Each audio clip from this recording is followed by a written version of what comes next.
Hi. കുറേ ദിവസങ്ങൾക്ക് ശേഷം എടുക്കുന്ന ഒരു വീഡിയോ ആണ്.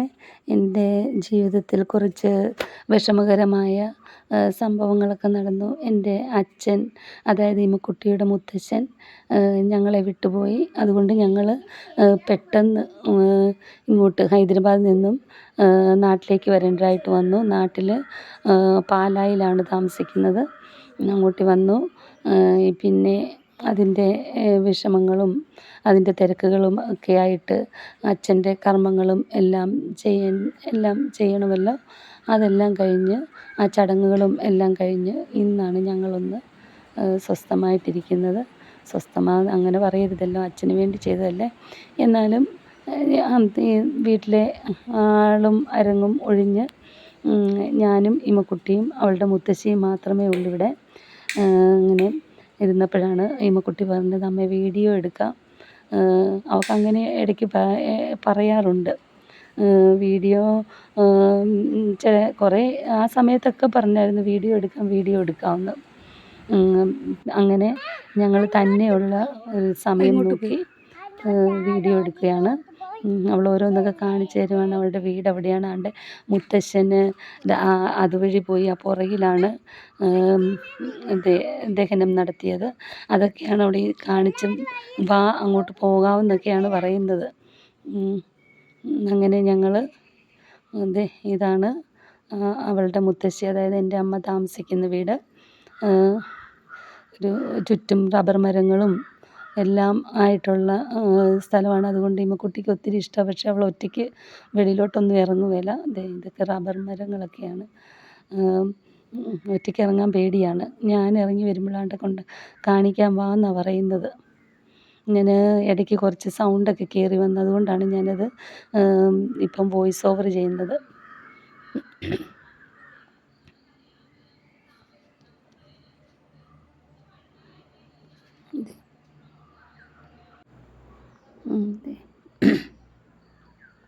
ഇത് ഇമ്മക്കുട്ടി ഹാപ്പിയാണ്. ഇടയ്ക്കിടയ്ക്ക് പറയും, മുത്തശ്ശൻ വന്നാൽ മതിയായിരുന്നു, മുത്തശ്ശൻ എന്തിയെ, മുത്തശ്ശൻ തിരിച്ചു വരും എന്നൊക്കെയാണ് അവൾ പറയുന്നത്. ഇന്ന് വെള്ളി. ഇനിയിപ്പം ഞങ്ങൾ തിങ്കളാഴ്ച തിരിച്ചു പോവുകയാണ്.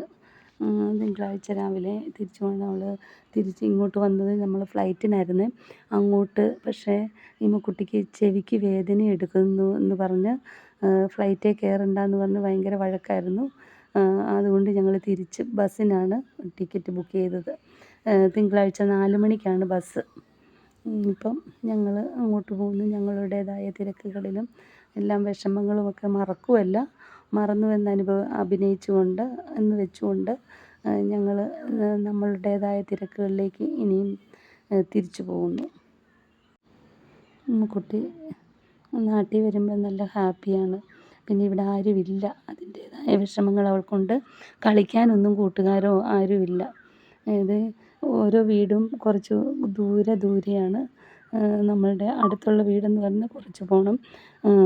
അങ്ങനെ ആയതുകൊണ്ട് ഇമ്മക്കുട്ടി തന്നെ ഇരുന്നുകൊണ്ട് അവളുടെ മുത്തശ്ശിയെ ശല്യപ്പെടുത്തും, എന്നെയും ശല്യപ്പെടുത്തും കളിക്കുവാനൊക്കെ.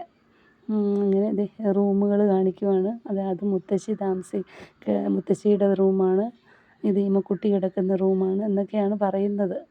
ഇങ്ങോട്ട് കയറി വാ, ഇത് ഇമ്മക്കുട്ടിയുടെ റൂമാണ് ഒക്കെയാണ് അവൾ പറയുന്നത്. അതുകൊണ്ട് ക്ലേ മോഡൽ ചെയ്യുന്നു, തന്നെ ഇരുന്നിട്ട് മടുത്തിട്ട്. അവളുടെ ബാഗാണെന്നാണ് പറയുന്നത്. അവളുടെ ചേട്ടൻ്റെ ബാഗാണ് പഠിച്ചുകൊണ്ടിരുന്നപ്പോൾ ഉള്ളത്. ഞങ്ങളുടെ കിച്ചണാണ് എന്നൊക്കെയാണ് അവൾ പറഞ്ഞുകൊണ്ടിരിക്കുന്നത്. പക്ഷെ ഞാനത് മ്യൂട്ട് ചെയ്തു. എൻ്റെ മുത്തശ്ശി അവിടെ കിടപ്പുണ്ട്. സുഖമില്ലാതിരിക്കുക, ഡിസ്റ്റർബ് ചെയ്യരുത് എന്നാണ് പറയുന്നത്.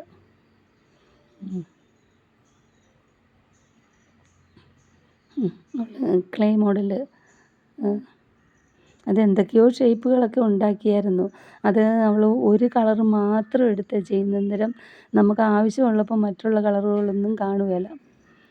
ഏതേലും ഒരു പാക്കറ്റ് പൊട്ടിച്ച് അതിൻ്റെ ഇത് കഴിഞ്ഞാണ്, അതിൻ്റെ ഉപയോഗം കഴിഞ്ഞാണ് അടുത്ത കളർ എടുക്കുന്നത്. കുറേശ്ശെ എടുക്കാനൊന്നും അവൾക്കറിയത്തില്ല. എല്ലാം മൊത്തത്തിലെടുത്തുള്ള കളികളൊക്കെ ഉള്ളൂ. കുറേ സമയമൊക്കെ ഇങ്ങനെയൊക്കെയാണ് അവൾ സമയം കളഞ്ഞതവിടെ. അവൾക്ക് കൂട്ടൊന്നുമില്ല, കളിക്കാനൊന്നും അവിടെ ആരുമില്ല. അതിൻ്റെ ബുദ്ധിമുട്ടുകളൊക്കെ ഉണ്ടായിരുന്നു. അതുകൊണ്ട് ഞങ്ങളെ രണ്ടുപേരെയും, എന്നെയും അവളുടെ മുത്തശ്ശിയെയും ശല്യപ്പെടുത്തിക്കൊണ്ടിരുന്നു. എന്തൊക്കെയോ പറയുന്നു. അച്ഛൻ്റെ ചടങ്ങുകൾക്ക് വേണ്ടിയുള്ള എല്ലാം കുറേ സാധനങ്ങളൊക്കെ മാറ്റാനുണ്ട്. ഇനിയെല്ലാം വൃത്തിയാക്കണം.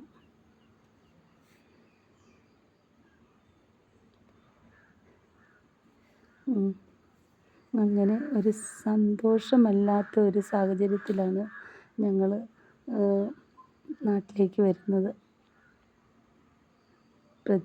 ചക്ക ഹിമക്കുട്ടി പറഞ്ഞിട്ടാണത് കാണിച്ച. അമ്മയെ ചക്ക കാണിക്കാൻ പറഞ്ഞു.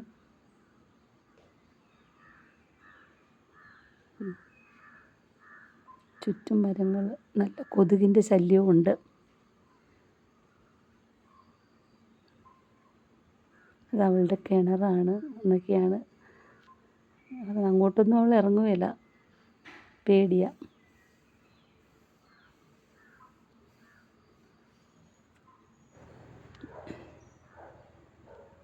ഇനിയിപ്പോൾ ഞങ്ങൾ തിരിച്ചു പോയി ഇനി അവിടുത്തെ സ്കൂളിലെയും മറ്റും തിരക്കുകളിലേക്ക് കടക്കും. ഇപ്പോൾ കുറേ ഇടയ്ക്കൊക്കെ പറയുന്നുണ്ടായിരുന്നു, തിരിച്ചു പോകാം, അച്ചയുടെ അടുത്ത് പോകാം എന്നൊക്കെ പറയുന്നുണ്ടായിരുന്നു. രാത്രിയിലൊക്കെ ചില സമയങ്ങളിൽ കരച്ചിലൊക്കെ ആയിരുന്നു, അച്ചയെ കാണണമെന്ന് പറഞ്ഞ്. അവളുടെ അച്ച പോകുന്നില്ല. അത് നമുക്ക് സ്കൂളിൽ നിന്നും ഞങ്ങൾക്ക് 2 പേർക്കും കൂടെ മാറി നിൽക്കാൻ പറ്റുകയില്ലായിരുന്നേ. അതുകൊണ്ട് ഞങ്ങൾ തന്നെയാണ് വന്നത്. ഞാനും മോളും തന്നെയാണ് നാട്ടിലേക്ക് വന്നത്. ഇനി തിരിച്ചു പോകുന്നതും ഞങ്ങൾ 2 പേരും തന്നെയാണ്. പക്ഷേ ഇവിടെയും കൊണ്ടുള്ള ബസ്സിൽ അത്രയും സമയം ഇരിക്കണ്ടേ, അതിൻ്റെ ബുദ്ധിമുട്ടുകളൊക്കെ ഓർത്തിട്ട് പേടിയാവുന്നുണ്ട്. കുട്ടി എങ്ങനെയായിരിക്കും എന്നറിയത്തില്ല. നമുക്ക് ഇറങ്ങിപ്പോകണം, അങ്ങനെയുള്ള കാര്യങ്ങളൊക്കെ പറയും. അവൾ ചെയ്ത ക്ലേ മോഡലാണ്. എന്താണെന്ന് എനിക്ക് മനസ്സിലായില്ല, എന്തോ ചെയ്ത് വെച്ചു. അങ്ങനെ ഓക്കെ. എൻ്റെ വീഡിയോ സബ്സ്ക്രൈബ് ചെയ്തിട്ടില്ലെങ്കിൽ ഒന്ന് സബ്സ്ക്രൈബ് ചെയ്യണേ. ഇനി വീണ്ടും നല്ലൊരു വീഡിയോ ആയിട്ട് നമുക്ക് കാണാം. ഓക്കെ. ബൈ.